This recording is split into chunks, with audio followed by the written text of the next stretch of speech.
आज तीसरा दिन था, 3 घंटों में ये मैच ख़त्म हो गया और पाकिस्तान ने 23 साल बाद कज़ाफ़ी स्टेडियम में ये जो कामयाबी है साउथ अफ्रीका के खिलाफ वो समेटी है। सबसे पहले आज के मैच का हाल बताएं। देखें हिफ्ज़ा, आज का हिस्टोरिक डे पाकिस्तान के लिए कहा जा सकता है क्योंकि टेस्ट क्रिकेट में 19 साल बाद पाकिस्तान ने साउथ अफ्रीका को कज़ाफ़ी स्टेडियम में हराया है, जबकि मजमूई तौर पर ये 10 लगातार जीत थी साउथ अफ्रीका की, उसको उसने आगे बांधा है। तो पाकिस्तान की परफॉर्मेंस एक वर्ल्ड चैम्पियन टीम के खिलाफ मेरे ख्याल में इससे अच्छी कभी नहीं हमने देखी है, ना इससे बेहतर हमें शायद आने वाले दिनों में मिले। इस ट्रैक पर तवक्कुआत के मुताबिक यही होना था कि 3.5 या 4 रोज़ में ये मैच का नतीजा सामने आना था, और क्योंकि पाकिस्तान के पास स्पिनर ख़ास तौर पर नुमान अली, साजिद खान, इन्होंने बहुत अच्छी बॉलिंग की और जिस तरह तवक्कुआत के मुताबिक आज पाकिस्तानी टीम ने उनको अर्ली ऑन ही आते ही उनके जो बैटर उनका सिलसिला शुरू किया उनको आउट करने का, और मजमूई तौर पर पाकिस्तान की टीम 3 रोज़ तक मजमूई तौर पर छाई रही।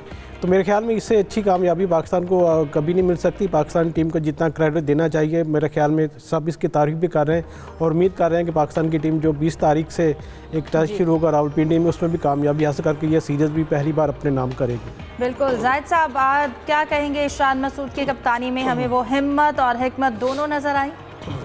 देखें, जितनी भी तारीफ़ की जाए कम है, ज़ाहिर है कामयाबी तो कामयाबी है। फिर ये मैच 5 दिन का टेस्ट था, वो सिर्फ 3 दिन और 3 घंटे के खेल में निपटा दिया। पाकिस्तानी बॉलर्स ने शानदार परफॉर्मेंस किया और ख़ास तौर पर आखिरी दिन शाहीन अफरीदी ने, क्योंकि स्पिनर्स तो पहले भी बहुत अच्छी बॉलिंग कर रहे थे, 4 विकेटें नुमान ने भी ली हैं, लेकिन शाहीन अफरीदी एक दफ़ा फिर फॉर्म में भी दिखाई दिए, क्योंकि आपको याद है कि ये जो पिच है ज़्यादा फास्ट बॉलर्स की हेल्प नहीं कर रही थी।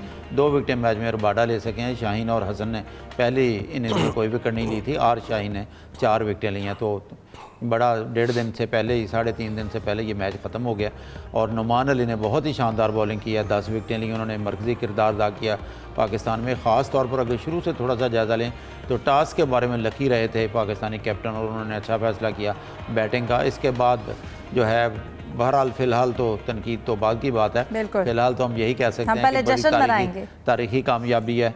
और जो लास्ट सीरीज़ थी पाकिस्तान ने कराची और रावलपिंडी में मैचेस जीते थे साउथ अफ्रीका के खिलाफ, लेकिन अभी जब पाकिस्तानी टीम साउथ अफ्रीका में थी क्योंकि कंडीशंस डिफरेंट थी, वहाँ पे पाकिस्तानी टीम मैच हार गई थी। एक मैच ऐसा था जो 9वीं विकेट पर जो है रबाडा और उनके साथी ने मार्को जेंसन ने 51 गालबन रन बनाकर वो मैच बचा लिया था, जीत गया था, पाकिस्तान के हाथ से निकल गया था। तो आज तो लगता तो ऐसा था क्योंकि 2 विकेटें 2 प्लेयर आउट थे जब 51 रन पर साउथ अफ्रीका ने इनिंग शुरू की थी, लेकिन इसके बाद उन्होंने संभलने दिया पाकिस्तानी बॉलिंग लाइन ने और बहुत ही अच्छी आज बॉलिंग की और टीम को भी मुबारकबाद। और टीम सबसे ख़ास बात ये भी दिखाई दी थी कि कैचेस ड्रॉप करने के बावजूद पाकिस्तानी टीम जान मारते हुए, लड़ते हुए और एक होकर खेलते हुए दिखाई दी इस टेस्ट मैच। बिल्कुल, जैसा कि सलीम साहब, हम सबसे पहले अगर जीत का जश्न मना लें और हम अगर पॉजिटिव एस्पेक्ट्स को देखें, क्या लगता है अगर इंडिविजुअली प्लेयर्स की बात करें, रिजवान की बैटिंग, कीपिंग, इसके साथ साथ नुमान अली, उन्होंने जिस तरह से विकेट्स ली हैं, 10 विकेट, आप क्या समझते हैं ये उनके करियर का टर्निंग पॉइंट होगा? बिल्कुल, जीत का जश्न मनाएं, मेरी तरफ से मिठाई लेकर आएँ, सबको खिलाएं, अयाज साहब को खिलाएगा, नदीम साहब को, जाहिद साहब को, सबको खिलाएं, क्योंकि बहुत बड़ी फतह है। साउथ अफ्रीका की टीम इस वक्त आईसीसी वर्ल्ड चैंपियनशिप की डिफेंडिंग चैंपियन है, बहुत ज़बरदस्त परफॉर्म करते चली आ रही है। उसके खिलाफ पाकिस्तान ने ये मैच जीता और मज़े की बात यह है कि हमारी एंट्री हुई इस नई जो साइकिल है साउथ अफ्रीका की जो टेस्ट चैंपियनशिप, और डायरेक्ट नंबर 2 पे हम पहुँच गए, तो बड़ी बात है। और नुमान अली की बहुत शानदार परफॉर्मेंस। देखें, होता ही है कि हम लोग भागते हैं T20 में कोई 2 छक्के लगा दे ना लड़का, हम उसको कहते हैं वाह यार क्या स्टार मिल गया, क्या हीरो मिल गया। ये बेचारे नुमान अली, ये साजिद, साल में 2-3 मैच इनको मिलते हैं खेलने के लिए, ये बड़ा ज़बरदस्त परफॉर्म करते हैं, जितवा देते हैं। नुमान ने 9 बार 5 विकेटें ली हैं, उसके बाद इनको कोई पूछता ही नहीं है। फिर अगला टेस्ट आता है तो फिर ये याद आते हैं। किसी और मुल्क में अगर ये नुमान जैसा स्पिनर होता है, इसको सर आंखों पे बिठाया होता है, यहाँ तो हम भूल जाएंगे। अभी ये सीरीज़ के 2 टेस्ट खत्म होंगे, फिर हम भूल जाएंगे, अगले टेस्ट के बाद हमें याद आएगा। बाहर के जो स्पिनर्स होते हैं, आप देखें शेन वॉर्न या मुरली, मैं इस लेवल पे इनको लेके नहीं जा रहा, लेकिन जब उनकी बात होती है तो कमेंटेटर तारीफ करते हैं। जी ठीक है, मैं सलीम साहब आपसे भी इस पर भी बात करेंगे। अब अगर हम जीत की जो कमज़ोरियों की, अगर जाहिद साहब हम पाकिस्तानी टीम की बात करें, आप क्या लगता है अब्दुल्ला शफीक की अगर हम बात करें, हम शान मसूद की परफॉर्मेंस की बात करें, जो एक कंसिस्टेंसी नहीं देखते हम उन दोनों की परफॉर्मेंस पे, फिर मिडिल ऑर्डर पर प्रेशर होने के बावजूद भी वो लोग सेंसिबल खेल नहीं पेश करते हैं। जीत का जश्न अपनी जगह, लेकिन ये वो खामियां हैं जो कभी भी पाकिस्तानी टीम को नुकसान पहुंचा सकती हैं। देखिए दूसरे मैच में जो रावलपिंडी में 20 अक्टूबर से खेला जाएगा दूसरा टेस्ट, उसमें उनके जो सबसे अच्छे स्पिनर हैं जो पहले मैच में दस्तियाब नहीं थे, कैशवा महराज, वो दूसरा मैच खेलेंगे और यकीनी तौर पर बहुत अच्छे स्पिनर हैं, इतनी शायद गुंजाइश नहीं देंगे। पाकिस्तानी टीम को ख़ास तौर पर बैटर्स को अपनी खामियों पर काबू पाना पड़ेगा। देखें जो बैटिंग के लिए आता है उसने आउट तो होना है, अच्छे गेंद पे भी आउट हो सकता है, लेकिन अगर अपनी गलती पर और जानबूझकर खुद को बम्बार बन जाएगा खुद ही, तो फिर अपना नुकसान खुद करेगा। हमने चंद एक खिलाड़ियों को देखा जिन्होंने विकेटें गंवाई हैं, बेसब्री में गंवाई हैं। हालांकि इस पिच ने साबित कर दिया पहली इनिंग्स में जैसा इमामुल हक खेले, शान मसूद खेले, फिर ख़ास तौर पर रिजवान और सलमान आगा ने एक लंबी शराकत की थी, बहुत ही सब्र के साथ, तहम्मुल के साथ, कंडीशंस को और पिच को समझते हुए वो खेले। ऐसे ही ये पिच तकाजा कर रही थी। इसी तरह से टोनी जो है डी जॉर्जी जो साउथ अफ्रीका के हैं, उन्होंने इस टेस्ट मैच के वाहिद सेंचुरी भी बनाई है। उन्होंने भी बताया कि किस तरह से खेलना है और कैसे अपनी इनिंग्स बढ़ानी है। तो पाकिस्तान को ख़ास तौर पर एक तो फील्डिंग का मेयार बेहतर करना होगा, कैचेस ड्रॉप किए पहली इनिंग्स में भी, दूसरी इनिंग्स में भी चांसेस दिए हमने उनको, और नंबर 2 पाकिस्तान को अपनी विकटें गंवानी नहीं होंगी, संभल कर ज़रा खेलना होगा, बर्दाश्त करके कि ये बेहतरीन मौका है पाकिस्तान वर्ल्ड टेस्ट चैम्पियनशिप का आगाज़ करे और ये सीरीज़ जीत जाए। ज़ाहिर है साउथ अफ्रीका कमज़ोर टीम हरगिज़ नहीं है, टैम्बा बूमा उस टीम में नहीं है, उनके कैप्टन फ़र्क ज़रूर पड़ता है, लेकिन एडम मरकरम वो उनके टेस्ट प्लेयर हैं जो कप्तान है जिन्होंने फाइनल में सेंचुरी की थी और बहुत ही अच्छी टीम है। रिक कार्ल्टन ने पाकिस्तान के ख़िलाफ़ वहाँ पर गालबन 150 से भी ज़्यादा रन बनाए थे साउथ अफ्रीका में।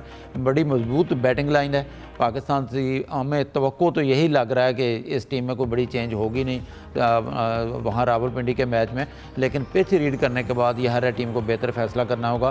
पहले दिन ही गालबन यूसुफ अंजम साहब ने इधर तवज्जो जलाई थी कि एक स्पिनर और होता तो टीम पे आसानी होती। बहुत से टेस्ट क्रिकेटर भी इस चीज़ से मुत्तफिक थे कि एक स्पिनर की और गुंजाइश बनती थी, लेकिन ओवरऑल बहरहाल तमाम तर खामियों गलतियों के बावजूद हम यही कहेंगे बहुत बड़ी कामयाबी है और स्पिनर्स के लिए भी और टीम के लिए भी, और बैट्समैनों को कम अज़ कम जो है अगले मैच में अपनी गलतियों को दोहराना नहीं होगा, जैसा कप्तान ने भी कहा है। सलीम साहब, आपको क्या लगता है, एक तो आप अपनी बात भी कंप्लीट कर सकते हैं, इसके साथ साथ अब हमारा अगला इम्तिहान जो होगा वो पिंडी में होगा, वहाँ की कंडीशंस को देखते हुए हम स्पिन जो है वो सरफेस बनाते हैं, स्पिन अटैक होता है, लेकिन क्या आपको लगता है कि ये लॉन्ग टर्म सोल्यूशन है हमारी जीत के लिए और हमारी उन खामियों को कवर करता रहेगा?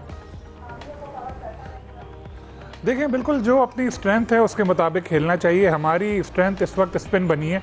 एक अरसे तक हम लोगों ने बिल्कुल बैटिंग पिचेस बनाई और उसमें बैट्समैन हमारे हीरो बनते रहे और बॉलर्स हमारे कुछ कर नहीं पाते थे। फिर हम ये कहते थे यंग लड़के लाएं, यंग लड़के लाएं। फिर जब ये पॉलिसी चेंज हुई आकिब जावेद के आने के बाद, एक हम अपनी स्ट्रेंथ के मुताबिक गए, स्पिन पिचेस बनाई, नोमान को और साजिद को लेकर आए, तो उसके बाद से अगर आप स्टैट्स देखें तो हमारी परफॉर्मेंस अच्छी है। जब हम बाहर जाके खेलते हैं तो साउथ अफ्रीका या ऑस्ट्रेलिया हमसे थोड़ी कहता है बायन तुसी आए हो तो हम भी तुम्हारे लिए बैटिंग विकेट बना के देते हैं। वो अपनी स्ट्रेंथ के मुताबिक फास्ट पिचेस बनाते हैं, तो हम लोग अपने स्पिन पिचेस बना रहे हैं। पिंडी में भी ऐसे जाके खेलना चाहिए और अच्छा मौका है पाकिस्तान के पास 2-0 करे। इससे पहले टेस्ट चैंपियनशिप में हम लोग सबसे आखिर में रहते हैं, इस बार बहुत अच्छा मौका है कि हम आगे जाएं। और उस वक्त जो मेरी बात अधूरी रह गई थी वो ये थी कि जो दुनिया है वो अपने हीरोज़ को चढ़ाती है, ऊपर लेकर जाती है। और मैंने इस मैच में नोट किया कि दौरान कमेंट्री जैसे रमीज़ राजा साहब की बड़ी एक वीडियो वायरल है जिसमें वो नोमान के बारे में मजाक कर रहे थे कि इस चश्मे की, उनके सन ग्लासेस का, भाई स्पिन की बात करो कैसे कर रहे हैं कि तो वेल्डिंग वाले चश्मे जैसे लग रहे हैं, कि इस तरह की कोई उन्होंने बात की थी। बाबर के बारे में उन्होंने कहा कि ये अभी ड्रामा करेगा। तो ये चीज़ें बड़ी अजीब, बड़ी ऑकवर्ड लगती हैं कि ऐसा होना नहीं चाहिए, क्योंकि जब खुद चेयरमैन थे रमीज़ साहब ज़रा सी बात पे ऑफेंड हो जाते थे, अब इस तरह के कर रहे होते। देखिए हमें हीरो बनाने पड़ेंगे, हमें स्टार्स बनाने पड़ेंगे। अब हमें कोई नोमान अली से कोई शाहरुख खान बना के एक्टिंग थोड़ी करवानी है, तो उसकी बॉलिंग देखनी है हमें। बॉलिंग ज़बरदस्त है, टीम को मैचेस जितवा रहा है, तो हमें इस हिसाब से उनका ख्याल रखना चाहिए। और चाहे वो जो भी हो, सेंट्रल कॉन्ट्रैक्ट हो या जो भी हो, तो ये चीज़ बड़ी इंपॉर्टेंट है ताकि और भी लड़के इस तरह परफॉर्म करें। और बैटिंग की खामियां हमें अपनी दूर करनी पड़ेंगी। ये मैच तो हम जीत गए क्योंकि हमारे अकाउंट में रन्स थे, हमें लीड अच्छी मिल गई थी तो बचत हो गई, वरना बैट्समैनों ने कोई कसर नहीं छोड़ी थी। अगला मैच आएगा तो बैटिंग लाइन को भी जिम्मेदारी का मुजाहरा करना पड़ेगा और एक बड़ा स्कोर बना के देना होगा, क्योंकि हर बार हम ये तवक्को नहीं रख सकते कि हमें हमारे बॉलर्स जितवा देंगे। बहरहाल बहुत ज़बरदस्त पता है, बड़ा मज़ा है। बिल्कुल सही।